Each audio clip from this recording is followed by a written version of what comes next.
We're looking for a show of hands. Hi there, welcome. It's SVPod. I say a show of hands because there are none. Red is in the back somewhere because Shannon feeds him treats the whole show. My fat dog's back in the back eating cheese. Stanford Steve, one word, mechanical. Mechanical. It's actually kind of amazing it hasn't hit us yet, given all of the back and forth and the forth and back, and we're here, there, and everywhere. But he's on his way to Vegas, where we'll be for Monday Night Football, from Pittsburgh. I think it was in Detroit. Doesn't make any difference. Mechanical. So, it's just me. Now, we have quite a bit to discuss. It's just, from my vantage point, is it as much fun without the big man? No.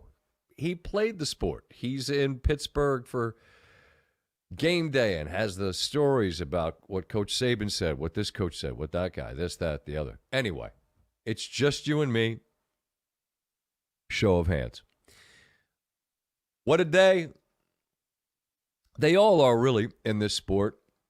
But this was a day more than anything else where the gist of it was, I don't care how, figure it out. Figure out a way to win. Extricate yourself from the hole, win the game. For the teams that have played themselves into the mix, into consideration, inside the grid for the time being, just figure out how to win. And a bunch of teams did. And that's really the headline of the day.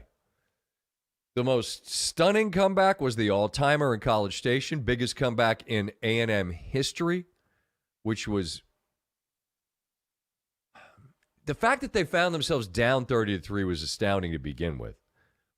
Dusty Dvorak, who was with us on SportsCenter Friday night, was on the call with Dave Passion.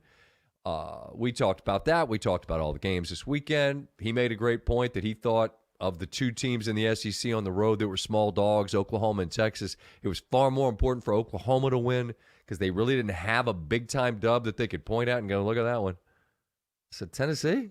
Yeah, but you win this one, and now you really got something. Well, we'll get to how they got that. But I get a text from Dusty at halftime. He said, nothing, I'm paraphrasing, nothing in the walkthrough, in the conversation, nothing pointed to this.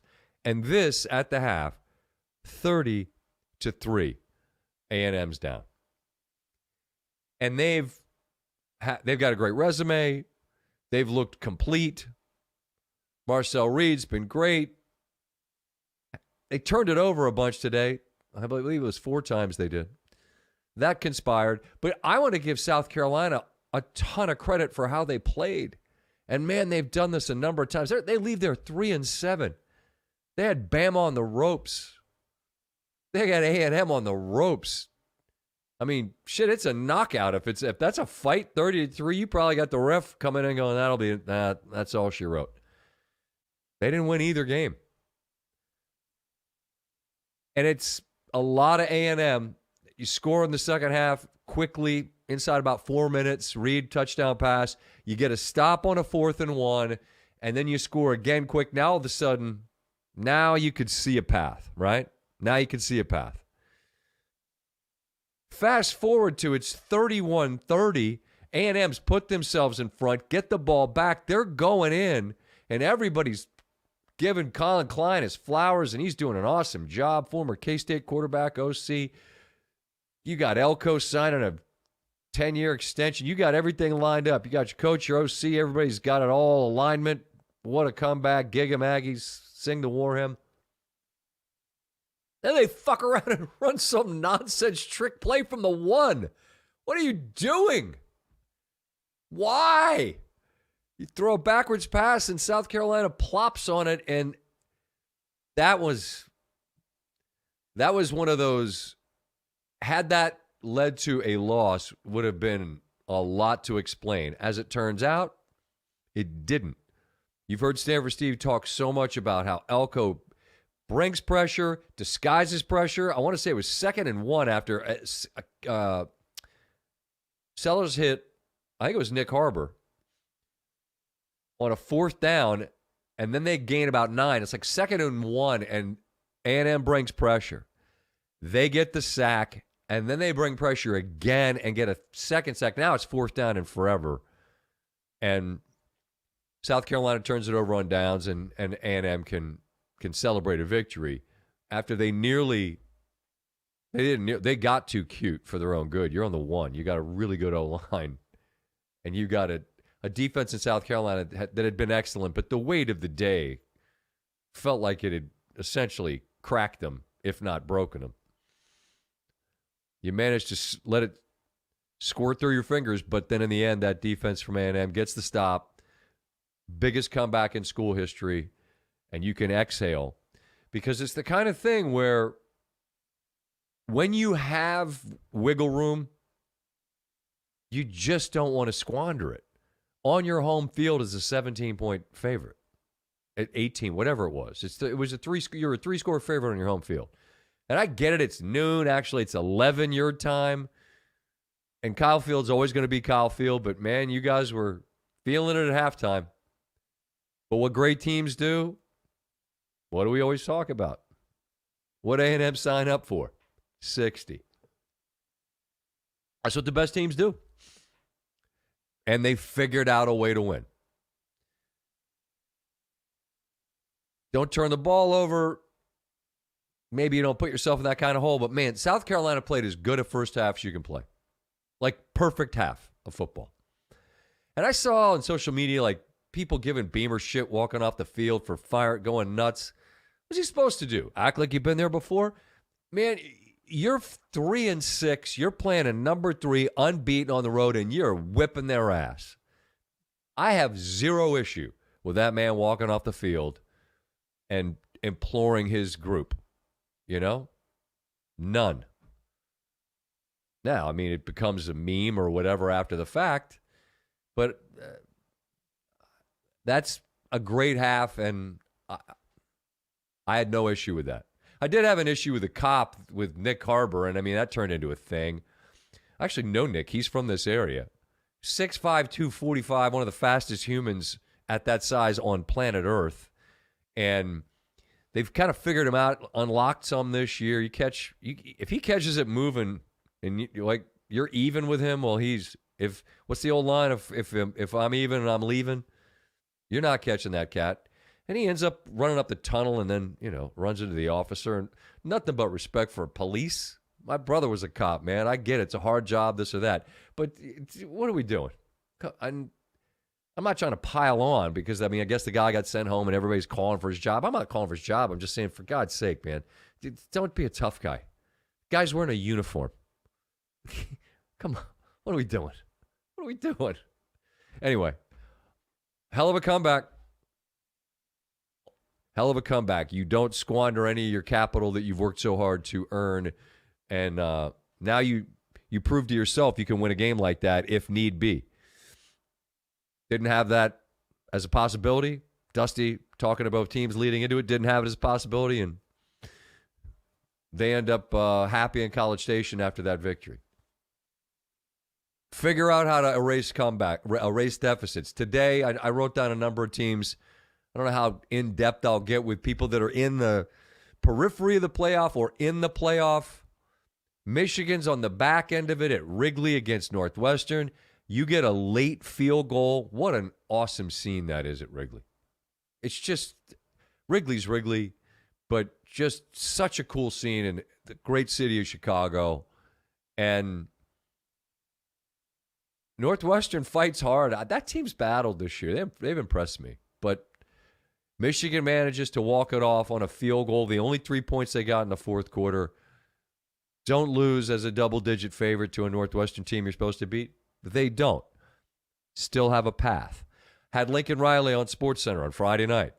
We talked about a path and how do you you got to pay attention to Iowa, but you also, as a team, you're looking and going, look, fellas, there's a path for us. Got to beat Iowa. Then if we can go to Oregon and beat them next week, Now we're in the mix.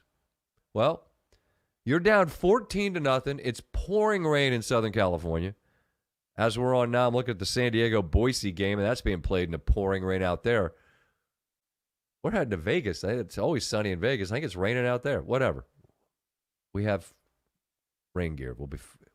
Our game's inside. No one cares. The point is you're down 14 to a team that's not great to be 14 down against, and that's Iowa. And Southern Cal figured out a way to win. Does it matter what it looked like? Not really. It's not as much of a beauty contest these days. Really what matters is what dubs can you point to on your resume?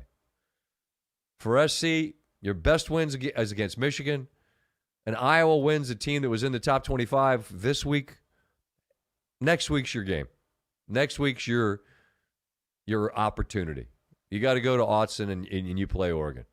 That's your playoff. You're in the playoff in that game.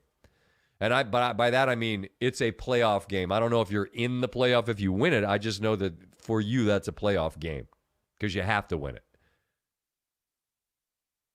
On your home field, like A&M, down double digits, you come back and win. Michigan, not down double digits, but down. Come back to win. Georgia Tech, I don't know what to do with you. We've talked about you a bunch this year. I want to lead with the credit because, what are they, 9-1? You're 9-1. And you won. But the team you beat hasn't won a game since Fordham, week 1. Boston College had lost 9 consecutive games, 6 of them by double figures. And you're down double digits in the 4th. And you gave up 537 yards. Now, here's where I want to give credit to Bill O'Brien's group. Because he's gotten into it with the media up there and said, look, we're still fighting. And they are. Give them credit. They fought. They played hard. They scored a touchdown late, had a 2-point conversion to go up 3. And it got dropped, which meant that the field goal late could beat you, and it did. Even had it been caught, Haynes King had the Tech down there close. You could have taken shots to try to score a touchdown. It would have played out different had they had the 3-point lead, in my opinion, because Georgia Tech would have just approached the sequence differently. They won. And so, again, this is a day of figure out how to win if you're in the mix. Georgia Tech did. It's just hard to get super excited about what you could be when I look at the body of work and see how many games feel kind of like this. You know, against a 1-9 team that it required that to beat them. But you beat them. So, heavier weight on the credit scale than the who it was and how it was, because you won. Trying to figure out how to make sense of this day in terms of what matters now mostly is the grid and the playoff, right? And you had some losses on the back end. Cincinnati loses on its home field to Arizona. South Florida loses in our neck of the woods to Navy. If we talk long enough, Steve might theoretically land, but we could talk until he lands about the American, and I have no possible way to explain who's in it. The real ones know. The real ones know that, and you know what the East Carolina guy in the Sunshine Square in Fort Worth is. The real ones know. Who's in it? That was the drop we had about the American Conference when they started accumulating teams and we didn't know who was in it. Well, right now from the American, who is it? I don't know. South Florida started the day with the best opportunity to be like a group of 5 playoff team. They lose here to Navy, who only has 1 loss in conference, I believe, right? Tulane's only got 1 loss. North Texas only has 1 loss. Shout out to my guy in the East Carolina sign. No quarter. You have one loss, but you don't have wins against the other people that you're in the food group with at the top. They did beat Memphis, excuse me. I have no earthly idea what's going to happen. American, group of 5, James Madison. They appear most likely, I believe, at this point. James Madison appears most likely. But in terms of people who lost among the 25, South Florida and Cincinnati on the back end lose. Michigan, they get the victory we mentioned late against Northwestern. Iowa loses. And then you're just working your way towards the people in the mix. USC comes back from down. Michigan gets the win from down. And the teams that are inching closer to the odds saying you're probably in, I guess we could lead with Ole Miss tonight because Mississippi wins tonight on its home field. I want to say the playoff predictor odds went to like 88%. I believe that's what it said. And I just want to give them credit for the manner in which they won the football game.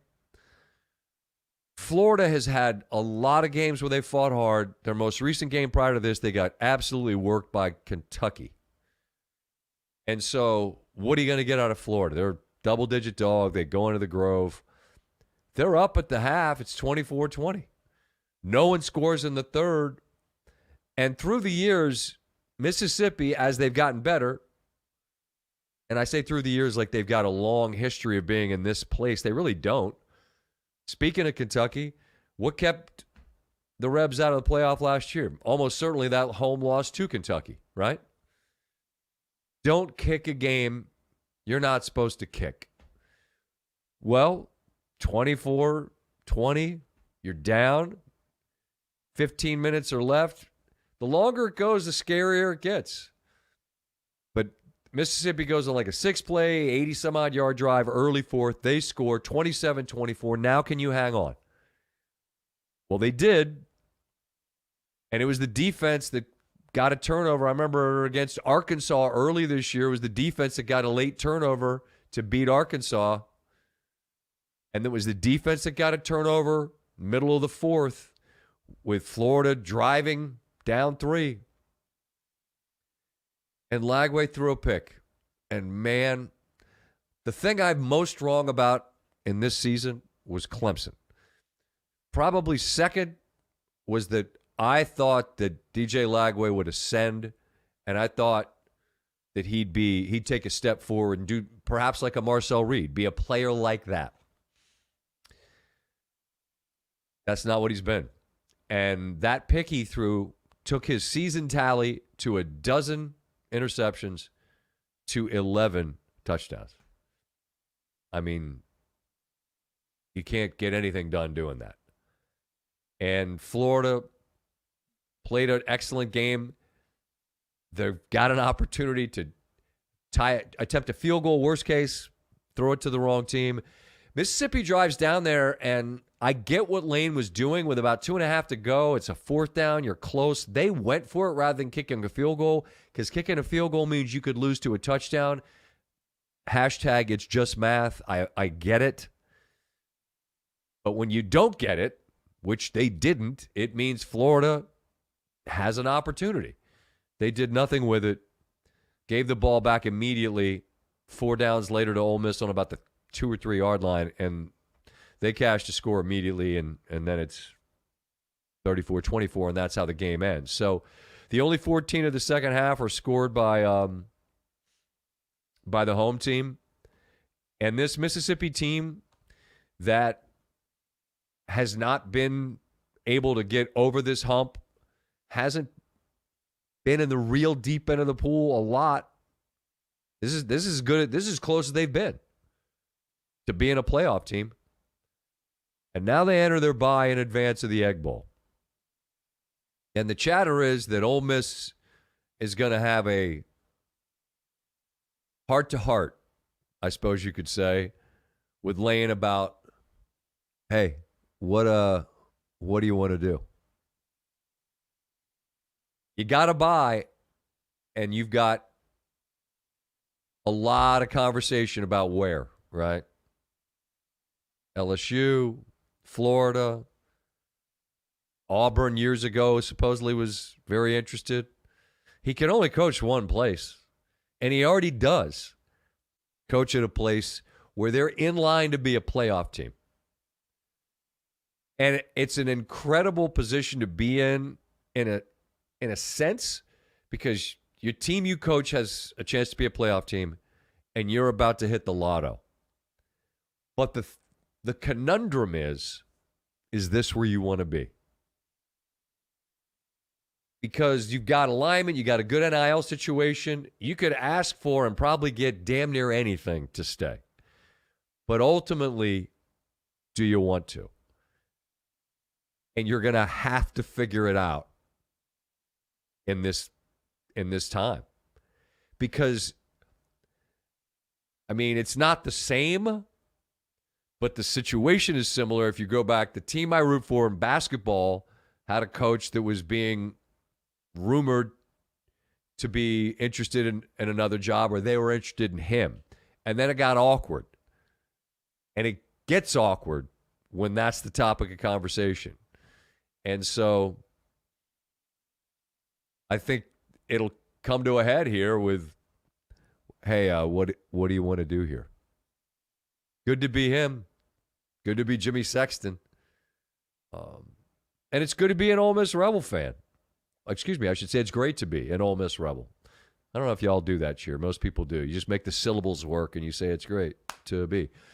And it is, because you're trending in a playoff direction. It's not a lock by any stretch, but likely, more likely than not, that you'll have one of the spots. But congrats to the Rebs for winning a game that hadn't always gone their way. In a game you had to have defense late, you did. And, man, Florida, this has been a movie you've seen a decent amount this year, more so than you thought you'd see. But decision time, I suppose. In terms of, I'm going to get back to some other of the high-profile SEC games.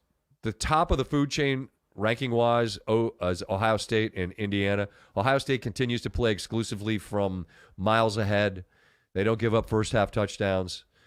Sayan went into the blue tent for a little bit, which is clearly nothing that anyone that watches the sport would want to see happen, but is okay. I believe 48-10 victory over UCLA. The Michigan game is just absolutely fascinating, because I told Ryan Day sitting there last year in Atlanta after they won the title, you know what's cooler than gold pants, a gold trophy. But, man, do they want to beat Michigan. And Michigan's just out there. They'll be waiting on them in Ann Arbor. And Ohio State's fine. I mean, they're in. Like, if they lose, they're in. You know you're a playoff team. But that almost makes it not worse, but it just, that doesn't mean anything. You want to beat that school up north, and Day wants it more than anyone. That game will be legitimately fascinating because of that, and because of how good they've been. Indiana, the same boat. They were close with Wisconsin for a bit. It was a 7-7 game. Could we open up that? I just want to see that team stats for me, because that was on one of the screens. Hey, how about that? All you people that told me, fuck you, like none of you sent me notes and said, hey, Scott, thanks for fixing it. Huh? Because that was me that ruined the whole YouTube thing, and obviously I'm the one that fixed it. You didn't know that? It was nice to have that's where I watched the games, so it was nice to have the 4. 388, 168. Wisconsin has got no offense this year, so it's don't play with your food, get the lead, win, and stay healthy. And both Ohio State and Indiana apparently did that largely, weren't expected to be challenged, and weren't. We've covered the A&M piece from earlier, and I mentioned Mississippi. I want to mention another team, I want to mention the teams here that we're not going to spend a ton of time talking about. Obviously, if Stanford Steve were here, he could give us the perspective on Pittsburgh, and the scene. And Narduzzi made the I got what he meant, but I don't think you want to say we could lose by 100 and it doesn't matter because you got the ACC stuff after, which is more important. This was a huge spot for them, a chance to see where are we relative to Notre Dame. Well, not close, as it turns out. Love goes for $147. They jump Pitt early. They win by 3 touchdowns. Easy. Texas Tech, easy. 48-9 at home over UCF. As we speak, we're talking BYU playing from a considerable advantage over over TCU, I beg your pardon. They're up 17 at the break. And while we're at it, let's stay Big 12. Another team that no one would want to play right now is Utah.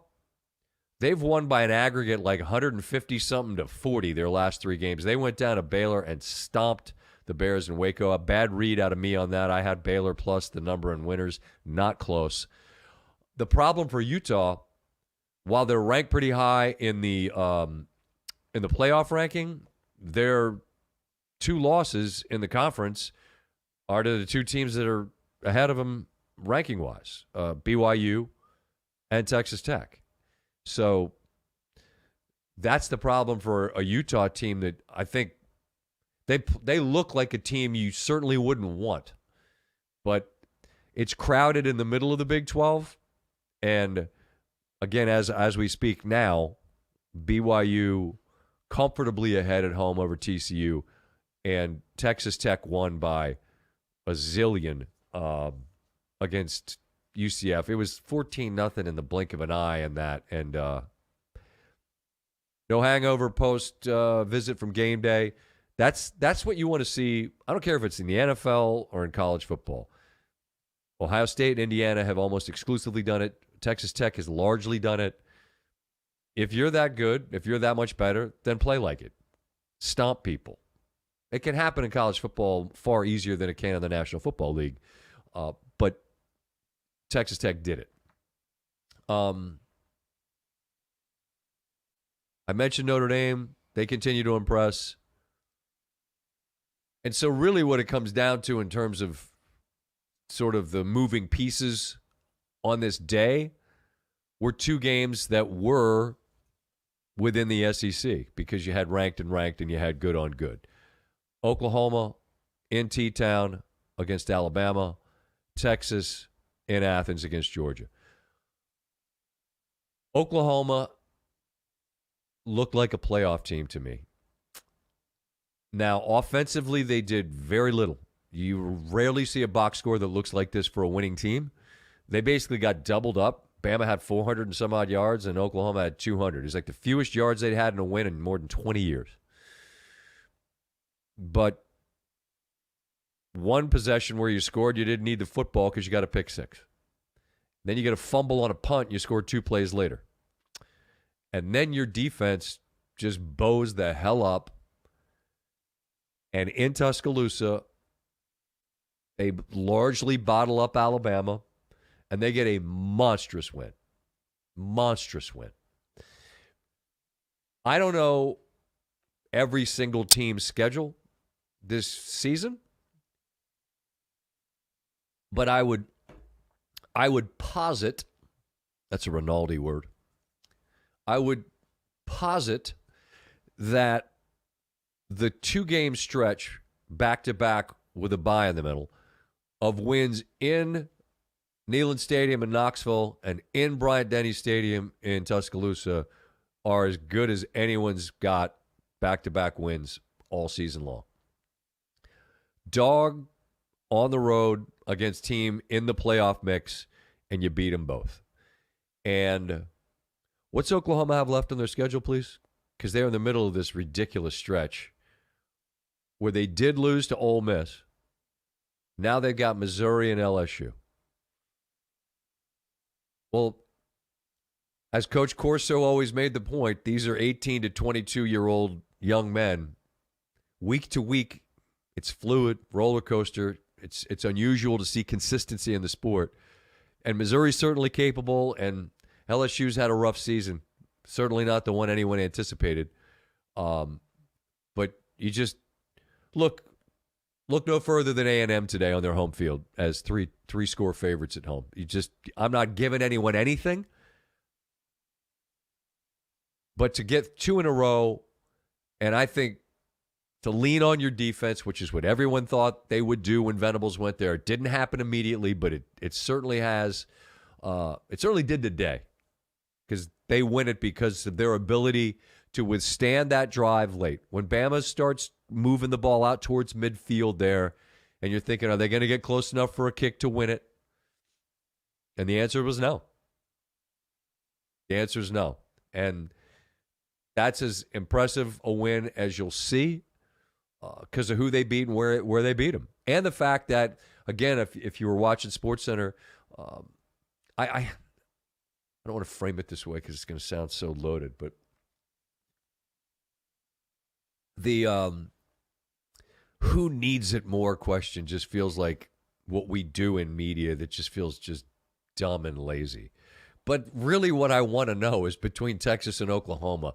Me saying who benefits more from a win is just me asking who needs it more, which is why I always laugh how when as interviewers we're told don't ask someone, how does it feel?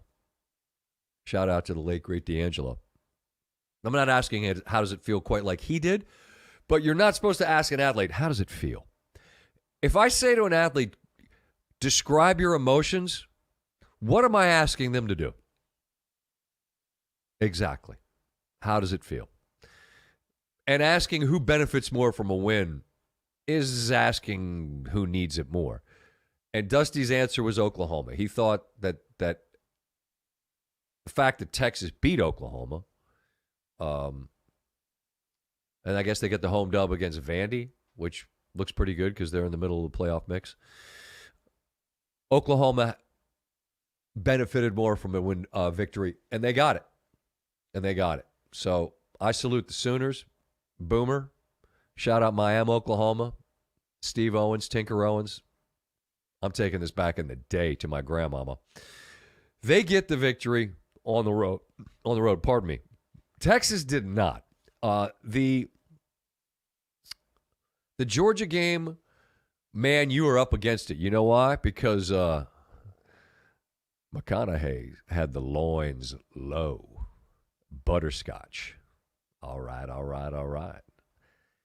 He had the whole kit and caboodle, baby. Walking in, 10-gallon butterscotch, loins low, horns in town. But the dogs, baby, they didn't need owls in the house. They played largely from in front. Texas they had an opening drive that got him 3. Arch had some receivers drop balls in some critical spots where the game could change some, but essentially Georgia in a season where they've had to pull rabbits out of hats repeatedly, they played from behind, they've won some insane football games, like truly insane. You look at them on balance and go, how the hell did they win these games? This was a game that followed a far more familiar and typical Georgia script, where they played from ahead at home. Their defense bottled up a Texas offense that has felt limited at times. In the end, I want to say Texas got up around 270 of offense. It's 28-10. They had like 200 yards of offense in the fourth quarter. And they ended up at 274. Wasn't like Georgia had a zillion yards of offense, but Gunner was much more effective in cashing in opportunities for touchdowns. I mean, you do the math, they ended up with 5 of them. And speaking of loins low, Georgia let them hang. After Texas got close enough, 14-10, Georgia answers, it's 21-10, and then roll the dice. Pull out the wheelbarrow for your Sam Cassell meme, whatever. They clearly saw something on tape. And that something was, we're going to try an onside kick.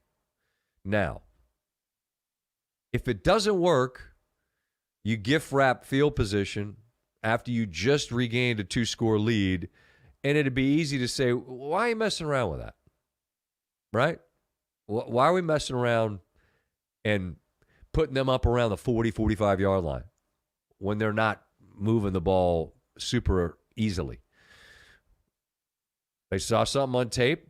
They believed they could execute it, and it was perfection. It was perfection. Was it Cash that recovered that onside kick? I want to say it was. I'm almost positive it was. Yes. Well, handsome mustache. It's ballsy as hell, and I'm watching. My wife's sitting there fuming about the Gators, and she's like, "Why would they do that?" I said, "Because they don't think Texas can catch them, even if they don't get it, and they clearly spotted something that they thought they could, a play they thought they could run." But it's a hell of a lot different when a dude's got to kick an oddly shaped football and have it bounce up to their dude as opposed to running a ball play, as Steve Spurrier would say, that you think, you got to play in your back pocket. You keep it all day to run in a spot where you need to pull it off. Very different than running an onside kick. I salute them for doing that. They go in and score and forget it.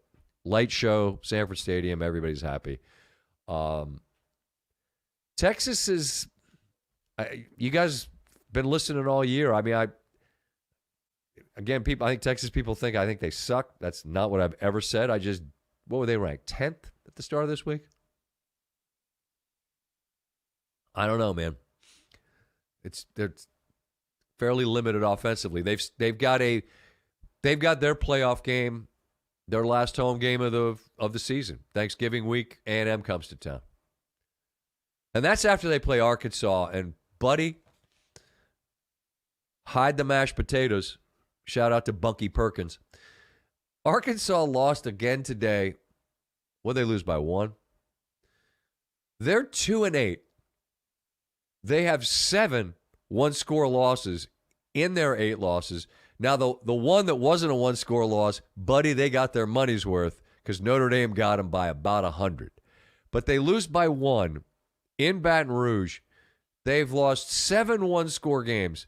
They're 2-8 and have a positive point differential in the SEC. That is impossible. That's impossible to do. But they've done it. Arkansas is up next for Texas. And I guess what I'm saying is I don't put anything past them because the Hogs, they've certainly hung around in a lot of football games this year outside of Notre Dame where I took them in winners. Didn't get there. And then it's A&M. So I think SC has an elimination game against Oregon. If they win it, I don't know what their odds would increase to, but it certainly puts them in. Every time I say, "in the mix," that's a shout to Doggy, Chris Russo. And Texas, their game against A&M is 4, and you're done. I mean, clearly. And so on this day of relatively small, relative newcomers to the league on the road, small underdogs, Texas at Georgia was getting less than a touchdown. Oklahoma and Tuscaloosa was getting less than a touchdown. Georgia rolls, OU wins, and sort of the dust settling on the day in terms of what things mean within the balance of the grid and who's in. The highest team on here that lost is Texas at 10. Oregon won on a Friday night against Minnesota by a bunch.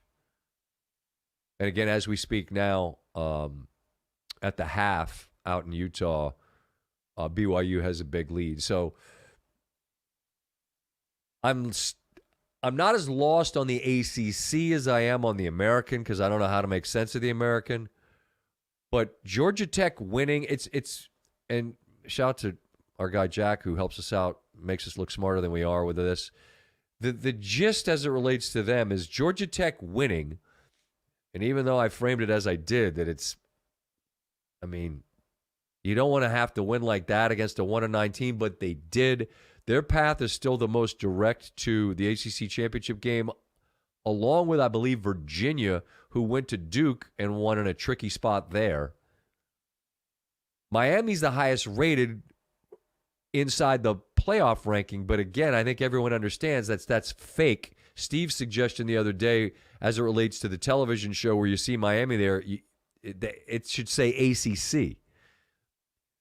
SMU has a path that they could get there as well.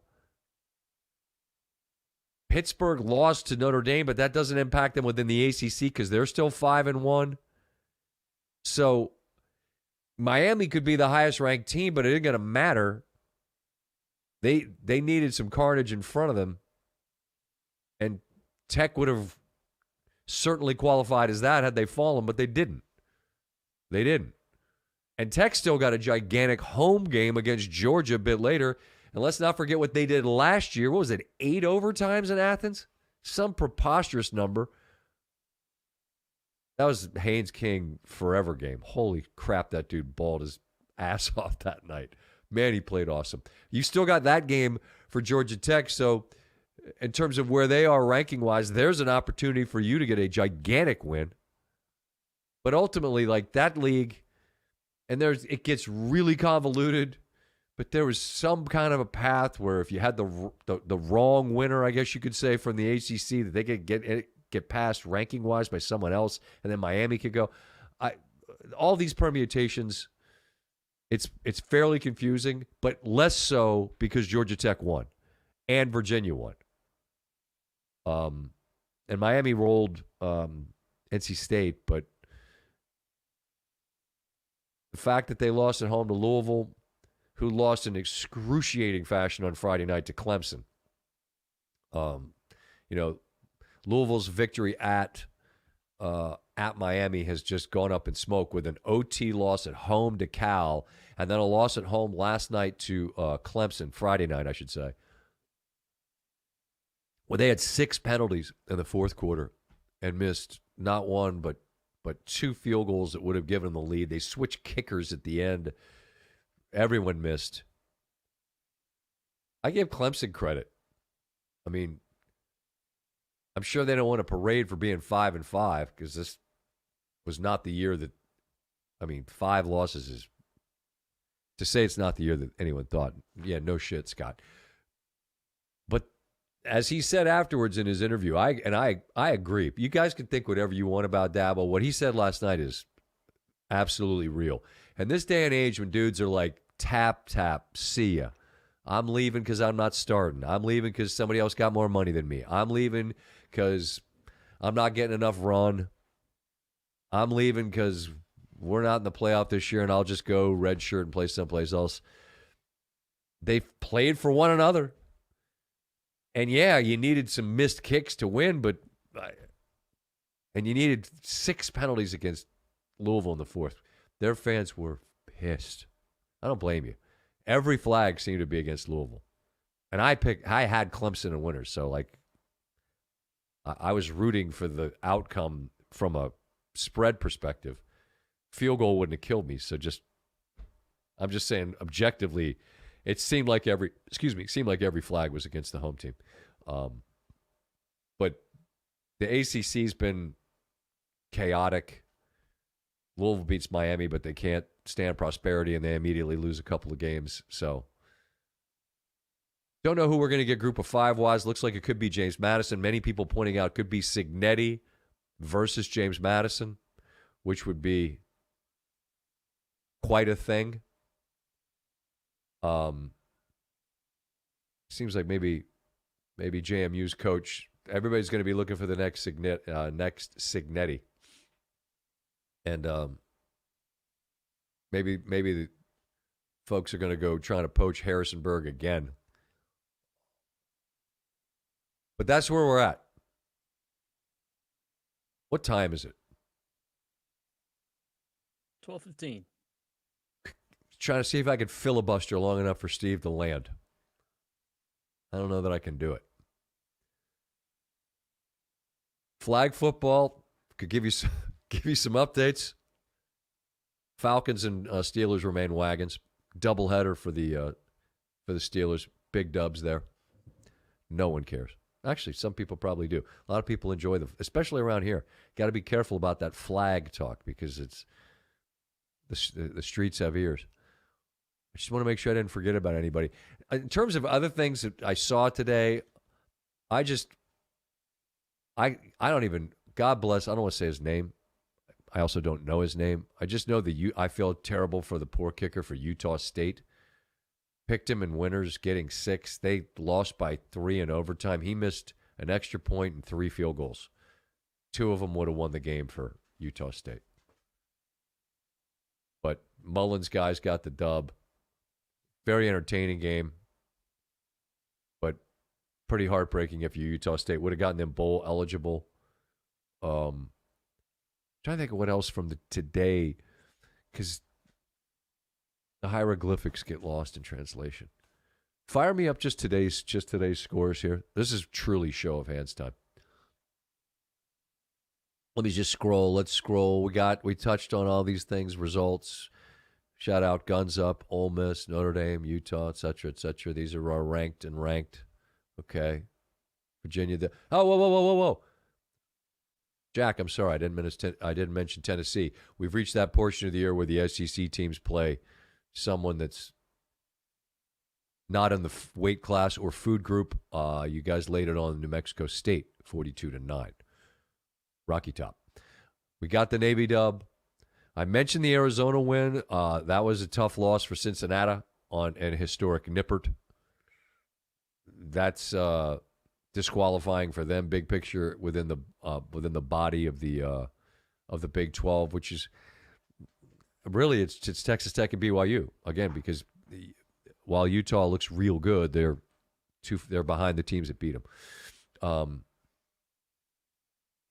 The Arkansas thing I just mentioned just because I find them hysterically entertaining, and they continue to lose these close games. I feel like this is the chatter as it relates to James Franklin started to ramp up a little bit. I go back to very early in the season when we were talking about the UCLA and Virginia Tech situations, which both ended up firing their coach the same day, and chatter warming up about him at Virginia Tech, which I got to say makes some sense given his ties. He coached at Maryland and at Penn State, certainly knows this area well. He would continue to try to recruit it at a high level.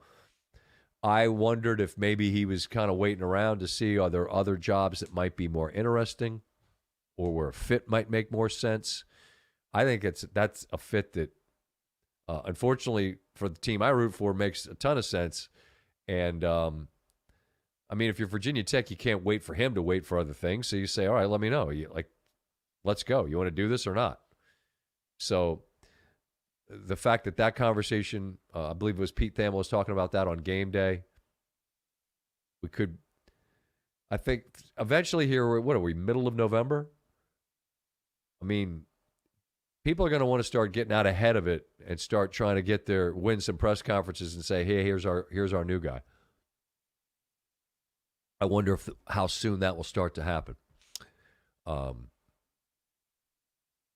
Also wonder how many others will come open, if any.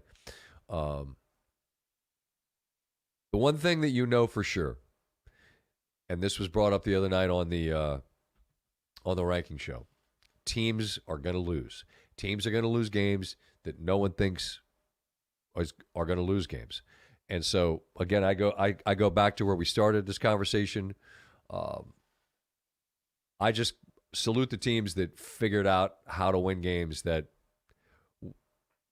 would have been, in some cases, disqualifying.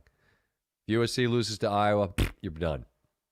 If Michigan loses to Northwestern, that would have been their third loss, right? Or is Michigan's lost to Oklahoma and who else? Oh, that's right, USC, as I'm talking about USC. That's the best USC looked all year, by the way, in that Michigan game. You lose to Northwestern, and that's disqualifying. Georgia Tech, you lose to Boston College, disqualifying. Although, yeah, your path to the ACC championship game would have been gone. A&M losing wouldn't have been disqualifying, but it was the most jarring score of the day. The number 3 unbeaten team on their home field down 30-3, and they pull off the biggest comeback. Teams are going to lose games. That we know. But the teams I just mentioned on this particular day decided this ain't the day we're losing a game. And that's That's what all these cliches about signing up for 60 and staying in the fight are all about. That's what it is. Figure out a way to win a game. By the way, when the merch comes very soon, the merch, we can't do stay in the fight. Can't do Poop Town. I might just make my own. Say it's not sponsored, but here's a Poop Town shirt. Stay in the fight. That was the Nationals mantra back in the year they won the World Series. And apparently Davey Martinez trademarked it. So that's his. He's not the manager here anymore, but that's his. So stay in the fight won't be on a shirt. Eventually Mechanical will be. And Steve could just wear it. Not to the airport, though. You don't want it to be a self-fulfilling prophecy. But the fact that we got this far without having one, which could interfere with it, I don't know. Feels mostly like a win. We got scheduling issues we'll have to sort out on in terms of where the midweek comes this week, because I got to go up to Connecticut to do something at work Wednesday. That would have been the day. We're not going to get back from Vegas in time for Tuesday, I don't think, because Steve and I are going to have a marathon Pagao session, allegedly, or more likely, I will decide, as Steve suggested, this is stupid, and I will not be playing with Pagao with him. I'll watch, though, and I'll yell. I'm a spirited cheering section for my man if he wants to play some Pagao. But TBD on the midweek jump. Maybe we figure it out on the back end of Tuesday. I don't know. Wednesday becomes difficult. He travels Thursday. This is stuff we could talk about offline. I'm just trying to talk you through it. Back end. This is where things normally turn. We get at this life advice, enough, all that stuff. Now I'm just hitting you with scheduling minutia, which sucks. But that's what ends up happening if it's just one dude talking about ball. But it was a fun ball day. Still some action going on late. BYU significant to some. Took TCU plus, not enough there unless the Frogs go touchdown crazy in the second half. But that game is the last one that has implications as it relates within the body of the playoff moving forward. And that's where we're at. Monster day in the NFL coming Sunday. Damian Woody made the point on Thursday night, and it's hard to argue. I think for as exciting as hey Red, come here, boy.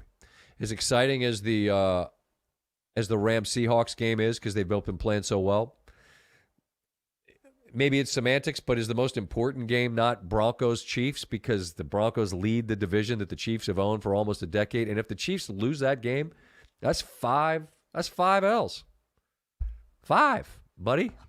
You can't mess with that. You can't that's not a workaround. Hold on. I got to finish this water so Red can eat this bottle. That'll be a great sound on the pod. All right. Is this what you want? You want to eat this bottle? Okay. Good times. There he goes. And let's sit down and and chew the plastic bottle. There we go. What a dumbass. Who gives the dog the chew toy that he's going to lay down and how loud is that, Rob? Like loud? Or is it just loud to me because he's sitting right next to me? It's probably fine.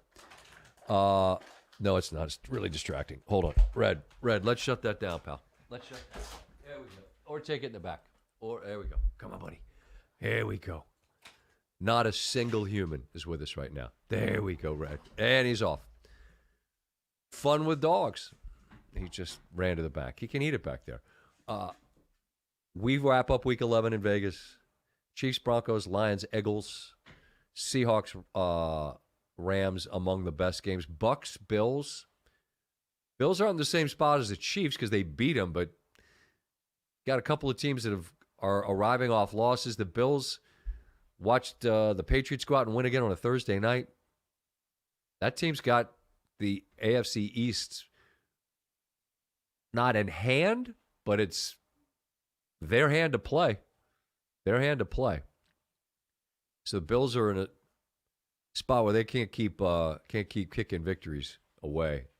So that's a rare 1 p.m. window excellent game as well. So we're gearing up for those. We'll wrap up Week 11 in the NFL from Vegas, Cowboys and the Raiders Monday night. And at some point, we'll be back this week with another one. Thank you for being out there. If anyone is, I'm sorry if it sucked. It's way more fun for me when Steve's here. I know it's more fun for you. Red doesn't care because he's chewing on a water bottle. And that's what we got. Happy Sunday. Enjoy the football. We'll see you ASP at some point with SVPod next week. Cheers.